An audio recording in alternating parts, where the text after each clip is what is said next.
Now, of the stories that, so you collected over 100 stories from 100 different women, from all age groups, all backgrounds, I believe, right?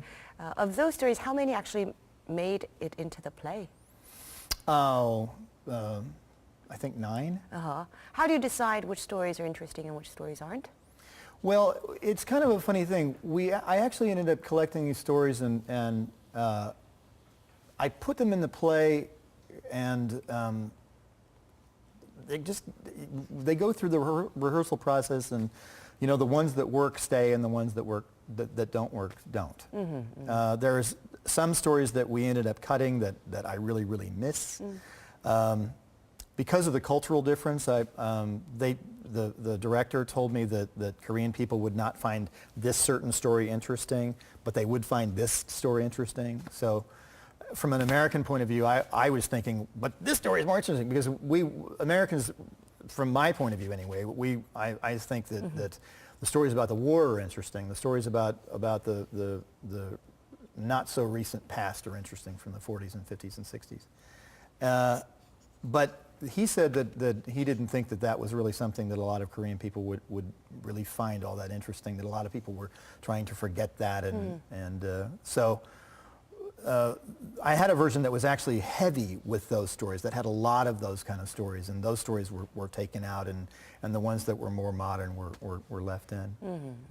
Now, why tigers? Mothers, I can understand. It's a story of Korean mothers, basically, but why tigers in the title? Well, the title is funny. I'm not sure that if this play ever gets done again that I'm going to keep the title Mothers and Tigers, because as this play has developed, I'm not sure that it still is Mothers and Tigers.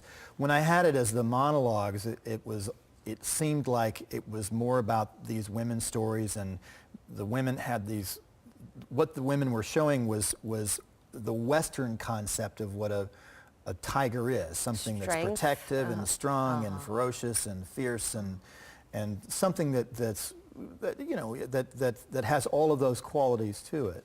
But here, a tiger goes back to the mythology, and it just has different connotations to it, and so I don't know that it's really the same thing. Also, too, because we have this whole fictional element in it now, it seems like it just doesn't seem like it fits anymore.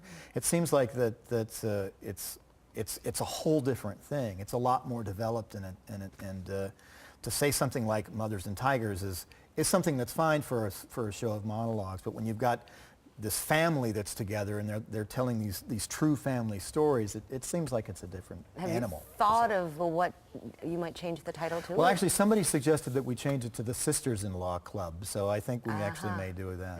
Oh, okay. And that really seems really more of an appropriate title. So you think it's a possibility that you might take this play to America? Well, I would really like to take it to America. I'd like to take it to America, and I'd like to take it with the cast that we have now, because the cast we have now is I think they're doing a brilliant job. But they'll be speaking in Korean. Well, that's true, and there's a lot of hurdles. But I don't see. Here's the thing,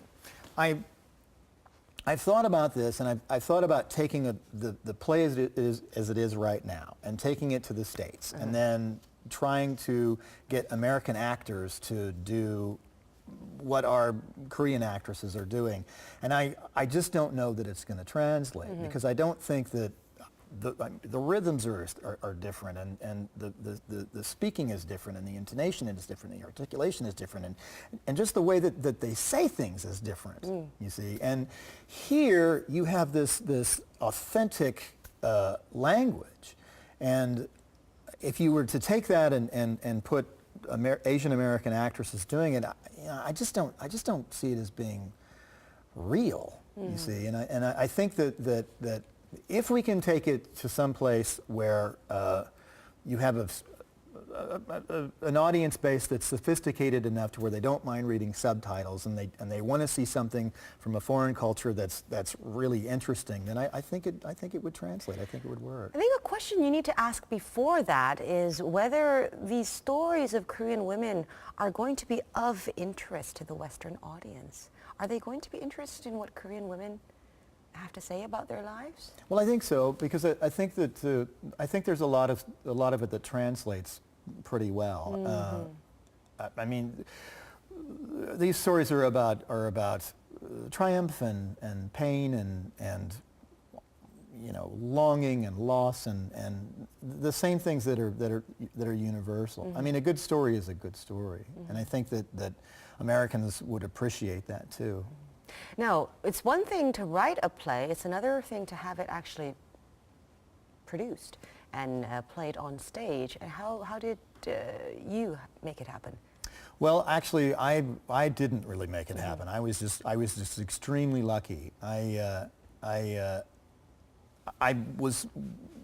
contacted some people that I know who I had done an interview with, an interview that I didn't use. And I asked this friend of mine who is into the Korean art scene. I asked her how I would go about getting this done in Jongno, or not Jongno, in Taehangno. Taehangno, And she said, well, you can't get it done in Taehangno because there's producers and you don't speak the language and it's going to be impossible.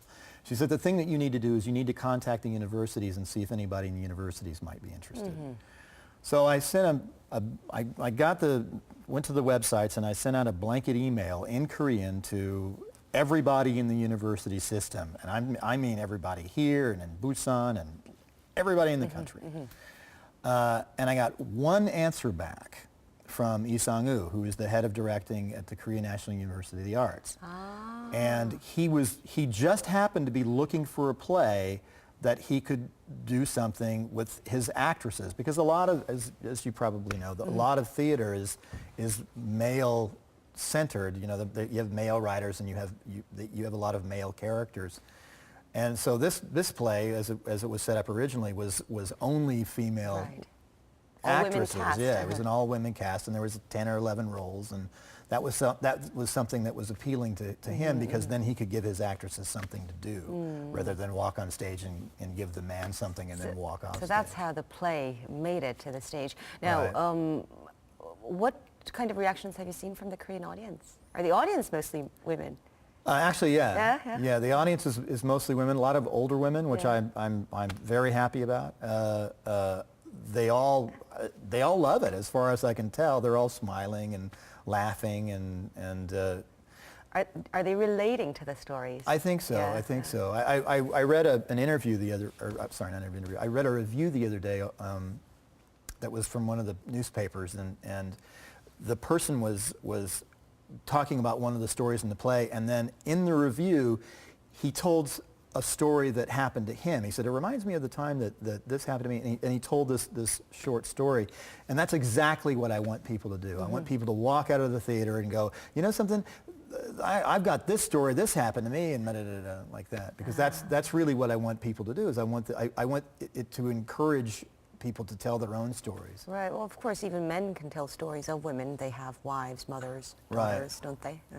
Now, what is the audience reaction when they find out that the playwright who wrote the play is actually an American man?